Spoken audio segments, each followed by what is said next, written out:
Pertengkaran mereka pun berlanjut lagi. Mereka saling mengolok-olok dan tidak ada yang mau mengalah. Hingga akhirnya Romi pun gelap mata dan tanpa berpikir panjang, ia mengambil parang tersebut lalu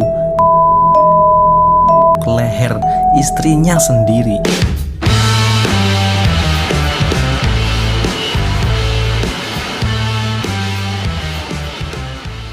Sumpah ini kasus bener-bener gila, kejam, beringas, buas, biadab.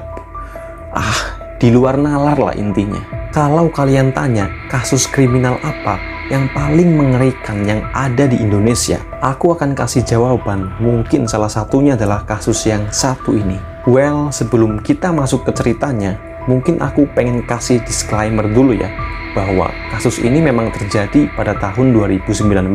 Meskipun begitu, aku akan menceritakannya kembali, bukan dalam rangka mengundang kepedihan atau luka lama ya dari pihak korban. Tapi aku berharap dari kisah mengerikan ini kita dapat mengambil pelajaran atau hikmahnya ya. Oke, tak perlu berlama-lama, mari kita simak penjelasan berikut ini.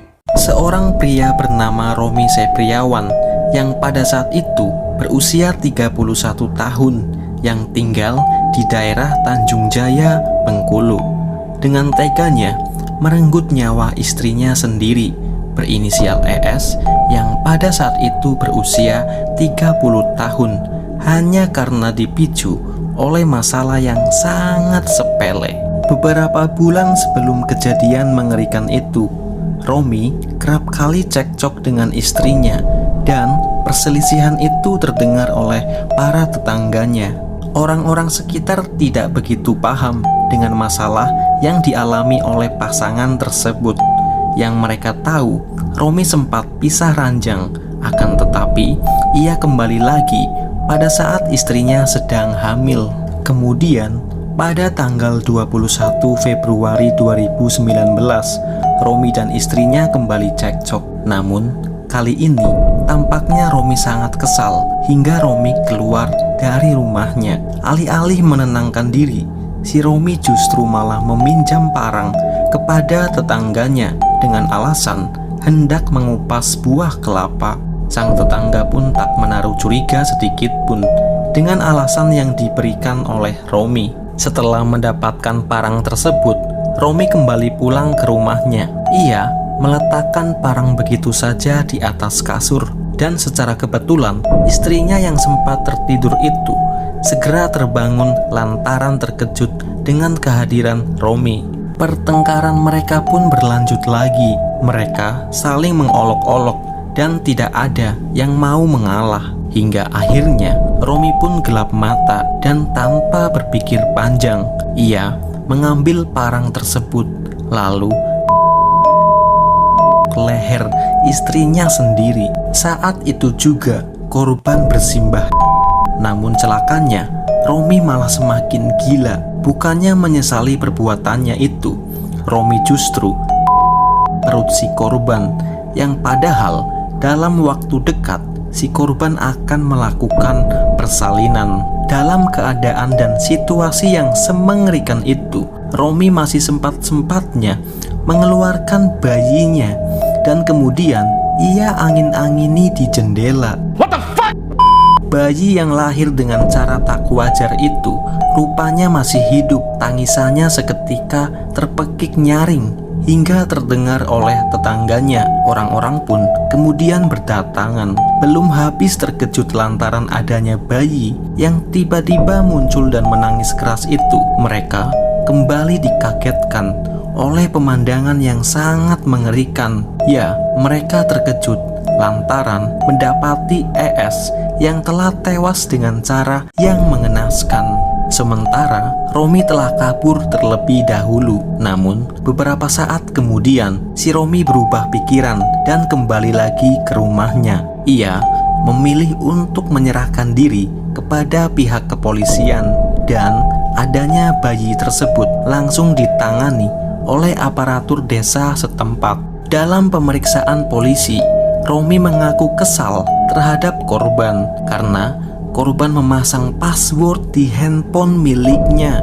Romi curiga bahwa kemungkinan besar si korban telah berselingkuh. Romi juga mengatakan bahwa ia berulang kali meminta untuk diberitahu password handphone tersebut. Namun, korban selalu menolak dengan alasan yang tidak jelas. Pada akhirnya, si Romi pun gelap mata dan peristiwa mengerikan itu terjadi.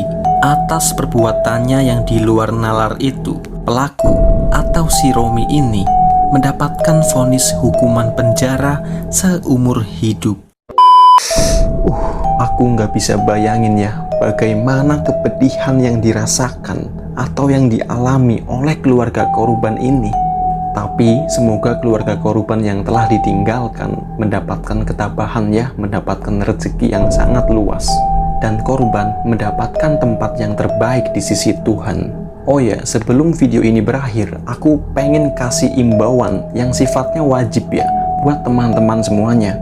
Jadi gini, sebelum teman-teman melakukan suatu tindakan ya atau mengambil suatu keputusan, sebaiknya diobservasi dulu ya, apa akar permasalahannya. Ya, jangan sampai kita secepat itu ya dalam menyimpulkan sesuatu. Kita kumpulkan dulu ya informasi-informasi yang valid. Iya, supaya apa? Supaya kita tahu barangkali dugaan kita selama ini salah gitu, sehingga kita mendapatkan solusi yang tepat ya, dan solusi yang memang solutif.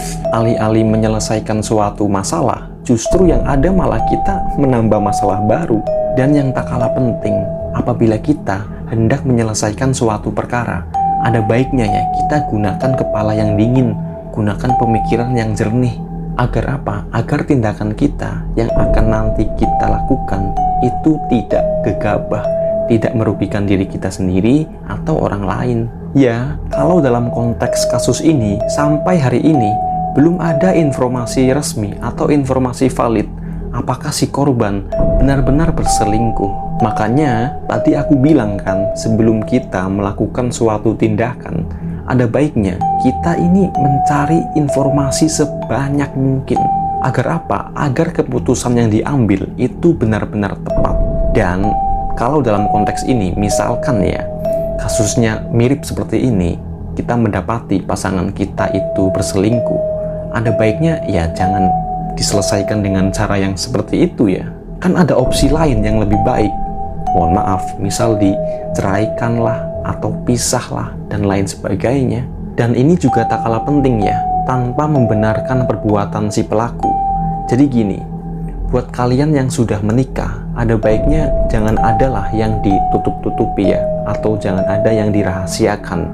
Karena kan kalian pasangan suami istri nih, masa informasi aja nggak terbuka gitu.